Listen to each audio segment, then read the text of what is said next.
अस्सलाम वालेकुम गाइस, मेरा नाम है नुमान चौधरी और आज हम लाए हैं आपके लिए निसान अल्टीमा 2.5 लीटर V4 का रिव्यू प्रोड्यूसिंग 178 हॉर्स पावर और उसका मैं रिव्यू करना चाह रहा हूँ। आज वो मेरी अपनी गाड़ी है। आए चलें रिव्यू चेक करते हैं और फॉरवर्ड करते हैं वीडियो।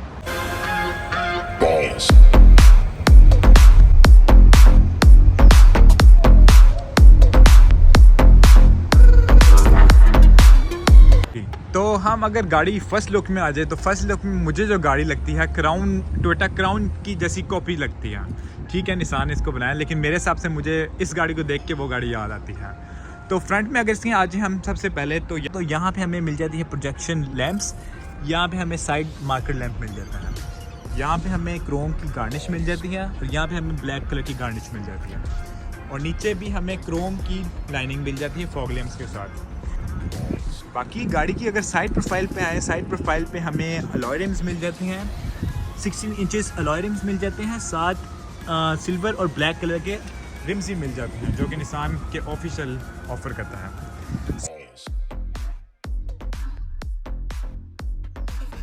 अगर हम बैक प्रोफाइल में हम आ जाएं, बैक प्रोफाइल में भी बिल्कुल क्राउन जैसी लुक लग रही है। तो लेकिन क्राउन जैसी नहीं है, क्राउन बेहतर है, लेकिन ये भी उस तरह की है। तो बैक प्रोफाइल में हमें 2 सिलेंसर मिल जाते हैं। इसमें एक 2.5 ऑप्शन आता है और एक मेरे ख्याल से 3.5 ऑप्शन भी आता है, लेकिन वो बहुत रेयर है। तो बैक पे 2 हमें सिलेंसर मिल जाते हैं, साथ क्रोम की लाइनिंग मिल जाती है और निसान का एक बैज बीच में मिल जाता है। ठीक है, और अगर मैं गाड़ी का अंदर से व्यू दिखाऊँ, 2 मिनट पहले आपको थोड़ा सा दूर से व्यू दिखाता हूँ, गाड़ी ओके लग रही है। तो गाड़ी के साइड प्रोफाइल में यहाँ भी क्रोम की लाइनिंग है जो कि बहुत खूबसूरत लग रही है। गाड़ी में कीलेस एंट्री भी है। गाड़ी के अंदर चलते हैं, गाड़ी के अंदर का व्यू दिखाते हैं। फर्स्ट लुक जो गाड़ी में हमें नज़र आता है वो है ब्लैक इंटीरियर। ठीक है, ब्लैक इंटीरियर बहुत ओल्ड हो चुका है, लेकिन बहुत बेहतर लगता है ब्लैक इंटीरियर। और इस जैसे मौसम में, दुबई के मौसम में बहुत गर्मी होती है तो ब्लैक इंटीरियर बेस्ट रहता है। तो मैंने भी गाड़ी ऑन की है।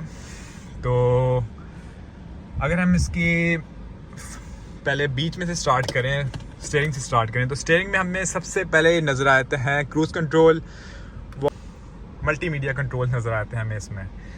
तो लेफ़्ट साइड पे अगर आए तो हमें यहाँ पे डिम और उसकी लाइट मिल जाती है, मीटर की लाइट मिल जाती है। यहाँ पे हमें बूट का कंट्रोल मिल जाता है, ओपन या क्लोज का, ट्रैक्शन ऑन या ऑफ का कंट्रोल मिल जाता है।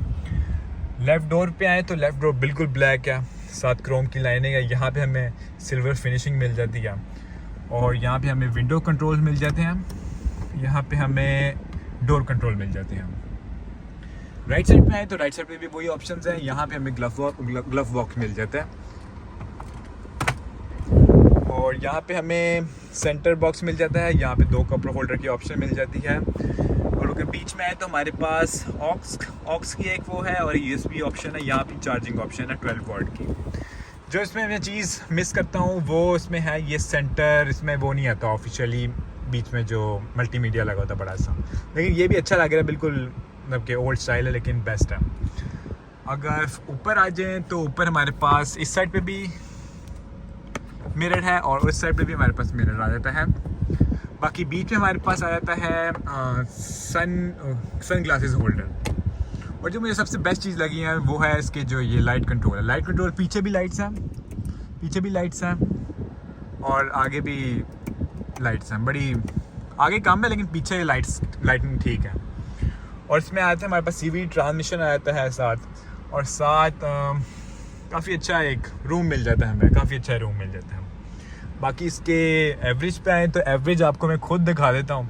2.5 लीटर होने के हिसाब से मेरे हिसाब से काफ़ी अच्छी एवरेज है। एवरेज है इसकी 26.8 माइल्स पर गैलन। तो मेरे ख्याल से 2.5 गाड़ी जैसे मैं नॉर्मल फुट के साथ चलाता हूँ तो मेरे ख्याल से बहुत बेहतर है। और इसकी जो टंकी है वो है 72 लीटर की। तो मेरे हिसाब से फ्यूल एवरेज बहुत बेहतर है 2.5 के हिसाब से। अगर मैं लाइट फुल के साथ चलाता हूँ तो बहुत बेहतर है, और हैवी फुल के साथ इतना कोई फ़र्क नहीं पड़ता। बाकी अगर मैं इसका ओवरऑल लुक दूँ तो बेस्ट है, लेकिन बस इसमें एक ऑप्शन मैं मिस करता हूँ, इसमें सनरूफ नहीं है। सनरूफ ये क्योंकि मिड वेरिएंट है तो इसमें सनरूफ नहीं था, तो ये सीन है। और इसमें हमारे पास आते हैं 6 एयरबैग्स आते हैं राइट साइड पे, यहाँ पे, और ये इस जगह पे आ जाते हैं। और ये कहते हैं, यही मेरे गाड़ी का छोटा सा रिव्यू था। और इसमें एक और बड़ी मज़े की चीज़ है, यहाँ पे आपको मिल जाते हैं इलेक्ट्रॉनिक आगे पीछे करने वाला, जो कि पाकिस्तान में आपको पता है सिविक या ग्रैंडे में ऑप्शन नहीं आ रहे, तो मुझे ये ऑप्शन बड़ा प्यारा लगा। तो अगर मेरा मतलब एक और चीज़ इसमें पुश ब्रेक, इसमें यहाँ हैंड ब्रेक नहीं आती, इसमें यहाँ पे ये फुट ब्रेक आ जाती है। तो और बाकी रिव्यू के एंड पे बाकी सारे जो कहते हैं मैं भी वही कहूँगा, अगर वीडियो पसंद आई तो लाइक करें, सब्सक्राइब करें, और गाड़ी पसंद आई तो लाइक करें, और वो नहीं पसंद आई तो डिसलाइक करें। थैंक यू, अल्लाह हाफ़िज़।